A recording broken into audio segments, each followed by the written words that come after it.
आज मैं एक वाक़या बताता हूँ जिसका इल्म मुझे आज हुआ है।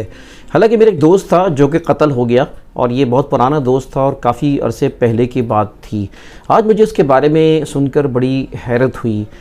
ये शख्स था जुनैद ज़ाहिदी। जुनैद ज़ाहिदी इत्तफ़ाक़ से गुलशन इक़बाल में एक यूसी नाज़िम था, और जब नेमतुल्लाह साहब के दौर में वो मुंतखब हुआ तो उसने बहुत ही काम किए, और उसको मर्डर किया गया। किस बात पे मर्डर किया गया कि वो कुछ जगहें जो कि जिसके वो ख़िलाफ़ था।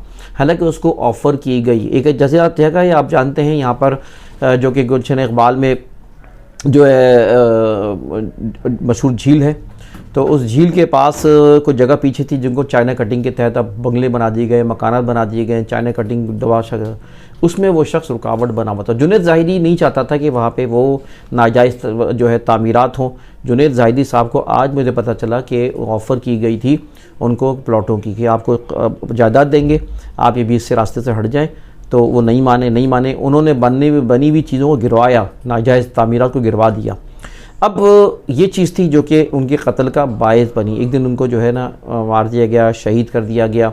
मुझे आज एक बात पता चली, मेरे साहब मेरे साथ वॉक करते हैं सुबह, उन्होंने बताई कि वो उनके फैक्ट्री में काम करने आया करते थे। वो बड़े अच्छे डाइंग के मास्टर थे, लेकिन जॉब इसलिए नहीं करते थे कि वो निज़ामत में लोगों के लिए काम नहीं कर सकेंगे। गुर्बत का हाल ये था निज़ामत के बावजूद कि उनकी गुर्बत का हाल ये था कि उनके चारों बच्चे के लिए रोटी खाना पूरा नहीं हो पाता था।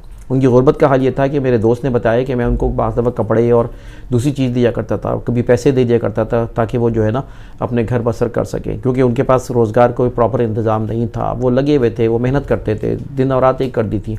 और उनको कहा भी कि यार आपको बेहतरीन जॉब मिल सकती है, आप किसी फैक्ट्री में जॉब कर लें, डाइंग मास्टर हैं बेहतरीन आप। तो उन्होंने कहा कि मैं जॉब कर लूँगा तो मैं खिदमत कैसे अंजाम दूँगा, इस आवाम की खिदमत कैसे करूँगा, शहर को कैसे बनाऊँगा। बिलाखिर वो शहीद हो गया, वो चला गया। आज ऐसी मिसालें बहुत सी मौजूद हैं, और नेमतुल्लाह साहब के दौर में कई लोग ऐसे थे जिन्होंने वो मिसालें कायम की। ज़ाती तौर पर मैं ख़ुद जब नाज़िम था मुझे पता था कि मुझे कितना नुकसान हुआ, मेरे कारोबार को कितना नुकसान पहुंचा, लेकिन अल्लाह की रज़ा के लिए हम कर रहे होते हैं। और मैं ही नहीं, बहुत बड़ी टीम थी नेमतुल्लाह साहब के साथ जिसने कराची के शहर को एक नक्शा बना दिया। 4 साल मिले थे, 1.5 साल तो हम लोग इस चीज़ में लगे थे कि किस तरह हम अपने सिस्टम को बेहतर करें। समझने में टाइम लगा था, नया सिस्टम आया था, उसके इम्प्लीमेंटेशन, उनकी नज़ाकतों को समझना, कानून को समझना। 2.5 साल टोटल मिले। 2.5 साल में आप देखें शहर को बिल्कुल नक्शा बदल दिया। 4 साल और मिल जाते तो कराची, सिंगापुर और दुबई से कम नहीं होता उस वक्त के। तो दोस्तों मैं ये कहना चाह रहा हूँ कि आप लोग सोचना आपको है कि कौन लोग आपके शहर के लिए मुखलिस हैं और किस लोगों को आपको लाना है जो कि आपके मुस्तकबिल, आपके बच्चों के मुस्तकबिल के लिए बहुत ज़्यादा अच्छे साबित हो सकते हैं। इंतखाब सूरी को इजाज़त दीजिए। अल्लाह हाफ़िज़।